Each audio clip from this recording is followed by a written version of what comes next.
ரோட்டை பாருங்கள். இந்த ரோடு வந்து பார்த்தீங்கன்னா உத்திரமேர்லேருந்து காஞ்சிபுரம் போகிற ரோடு. இந்த தொகுதி வந்து பார்த்தீங்கன்னா உத்திரமேருக்கு உட்பட்ட தொகுதி தான். இது உத்திரமேருக்கு உட்பட்ட பகுதி தான். இங்கே வந்து பார்த்தீங்கன்னா ஒரே ஒரு வெளிச்சம் கூட கிடையாது. இந்த வழியாக தான் காஞ்சிபுரத்துலேருந்து உத்திரமேருக்கும், உத்திரமேர்லேருந்து காஞ்சிபுரத்துக்கும், உத்திரமேரை தாண்டி இருக்கக்கூடிய எல்லா ஊருக்கும் இந்த வழியாக தான் நீங்கள் போகணும். காஞ்சிபுரத்துலேருந்து போகிறதா இருந்தால் இங்கே ஒரே ஒரு லைட் இருக்கா பாருங்கள். ஒரே ஒரு லைட்டு கூட கிடையாது.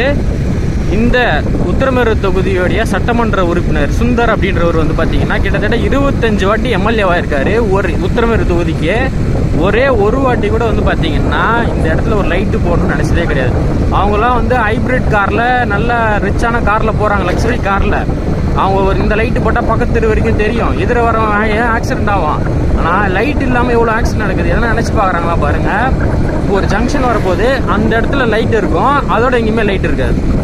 நீங்கள் இங்கே இருக்க முக்கால்வாசி ஊராட்சிலாம் வந்து பார்த்தீங்கன்னா திமுகவுக்கு கீழே வரக்கூடிய ஊராட்சி தான். இவர் இந்த வழியாக தான் தினம் லட்சக்கணக்கான மக்கள், ஆயிரக்கணக்கான மக்கள் போயிட்டு வராங்க. இது போயிட்டு வரும்போது ஒரே வெளிச்சம் கூட இல்லை. இப்போ இருக்கக்கூடிய வெளிச்சம் கூட வந்து பார்த்தீங்கன்னா இங்கே இருக்கக்கூடிய இந்த மகால் உடைய வெளிச்சம் தான். நல்லா பார்த்துங்க, எதிர பஸ் வருது. இதை தாண்டி வெளிச்சமே கிடையாது. இங்கே இருக்கக்கூடிய மக்கள் வந்து பார்த்தீங்கன்னா ஜாதி பாசத்தால் ஓட்டு போடுறாங்க. இங்கே நடக்கக்கூடிய விபத்துக்கு காரணமே ஜாதி தான். ஏன்னா ஜாதி பார்த்து ஓட்டு போடுறாங்க. ஜாதி பார்த்து ஓட்டு போடுறதுனால செயல்படாத ஒரு எம்எல்ஏ ஜெயிச்சு வந்து ஒன்றுமே இந்த மக்களுக்கு செய்யறதில்ல. ஒரு விபத்து நடக்குதுன்னா அது எதனால் நடக்குதுன்னு சொல்லுவாங்கன்னா வேகமாக வந்து அருண்டுவாங்க. இங்கே பாதி பேர் வேகமாக வர்றதை விட வெளிச்சமே இல்லாமல் எதிர வண்டி வருதுன்னு தெரியாமல் வந்து தான் விபத்து நடக்குது.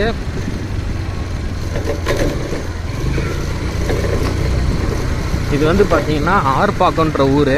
நல்லா பாருங்கள், ஜங்ஷனில் லைட் இருக்கா, எவ்வளோ பெரிய பள்ளம் பாருங்கள். ஜஸ்ட் மிஸ், எனக்கே ஜஸ்ட் மிஸ்ஸு. இதோட ஹைலைட் என்னன்னா இதுக்கப்புறம் லைட்டே இருக்காது. நல்லா பார்த்துங்க, இந்த ஜங்ஷன் முடிஞ்சப்புறம் பாருங்கள் லைட்டே இருக்காது. வண்டியில் இருக்க வெளிச்சம் மட்டும்தான்.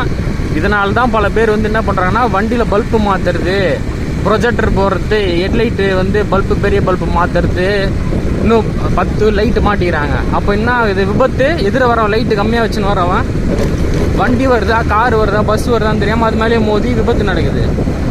அதனால் இதுக்கப்புறமும் உத்திரமேரு மக்கள் வந்து யாருக்கு ஓட்டு போட போகிறாங்கன்றதை அவங்களே முடிவு பண்ணிக்கிட்டோம். இதுதான் வந்து உத்திரமேரூர் காஞ்சிபுரம் தொகுதி நிலைமை.